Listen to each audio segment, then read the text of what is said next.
नव्याने झालेल्या डांबरीकरण रस्त्यांमुळे शेतकरी सुखावणार. चाळीसगाव कृषी उत्पन्न बाजार समितीच्या आवारातील प्रमुख रस्त्यांची अक्षरशः चाळण झालेली होती. या समस्येने शेतकरी व्यापारी गेल्या अनेक वर्षांपासून त्रस्त असताना आता बाजार समितीच्या पुढाकाराने या आवारातील प्रमुख रस्त्यांचे डांबरीकरण करण्यात आले आहे.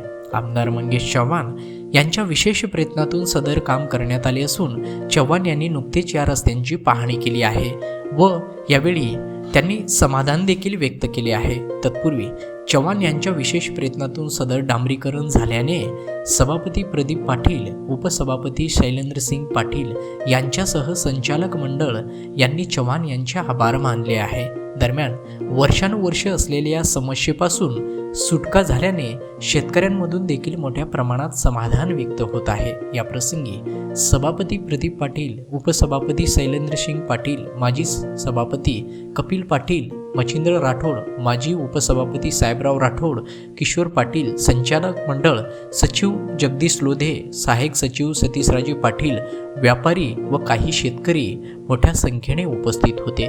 पहा याबाबतचा विशेष वृत्तांत.